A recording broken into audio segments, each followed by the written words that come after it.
I love this quote by Helen Keller. The only thing worse than being blind is having no vision. The only thing worse than being blind is having no vision. I want to challenge you today. What do you see when it comes to your life and your marriage and your future and your kids? What do you see? If God could take you in a little bit out of your life and a little out of your closed world and go, what are you looking at? What do you see when it comes to your life? What do you see when it comes to your future? Because I see something different than you see. And so I love Isaiah 55 that says, his ways are higher than our ways, and his words are higher, and his thoughts are higher from the heavens to the earth. God thinks differently than we think. And by the way, not just about our lives, but about people. God has a knack of seeing people differently than we see them. God can look at a David as a little shepherd boy on the side of a hill with sheep, nobody around, no one knows his name. Well, everybody thinks he's a shepherd. God sees a king. God can look at people like Peter, who is a fisherman, has nothing to offer, nothing to give, and he becomes the first preacher of the first church, of the first message after the kingdom of God. He can look at Timothy, some small, quiet little person in a little town called Lystra, and he becomes the biggest leader outside of Paul in the New Testament. God can look at Ruth and see a redemption story. God can look at individuals and see things in them that nobody else sees. So I wonder how many of you, are you asking God to come down, or is he asking you to come up? How many of our prayers like, God, come see what I see? He's like, no, you need to come see what I see. God, do you see in this boss? Do you see in this marriage? Do you see this future? Do you see my school? Do you see my day? He's like, yeah, I know what you see, but you need to come see what I see.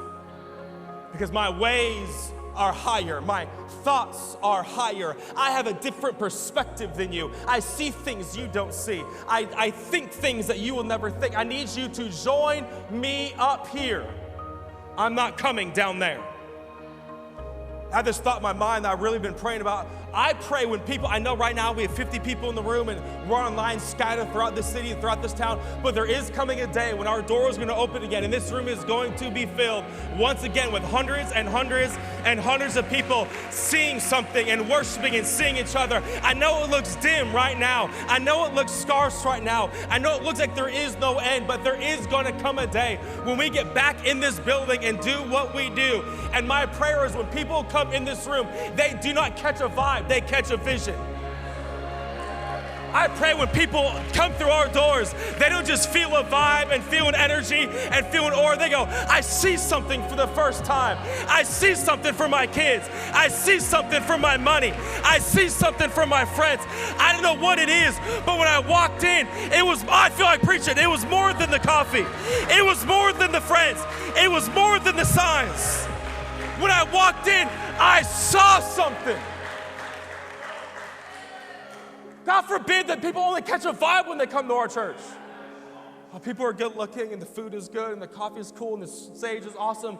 Is that all you catch when you come here? Or when you walk in, you go, I see a marriage happening. I see my kids being raised with other like-minded. I see my money being put to purpose for the first time. I see other business-minded people that we could enter. I see something.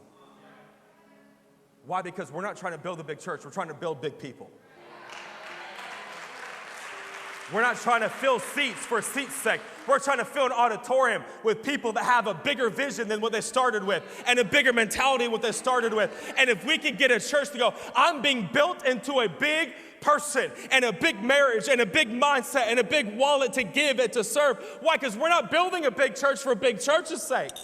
We're building big people.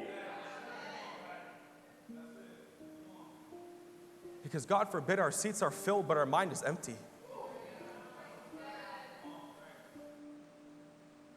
God forbid that we have a church of a couple thousand people that are filling Sundays, but Monday through Saturday is empty.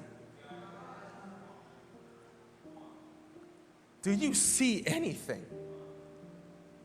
No, not for your friend. No, for you.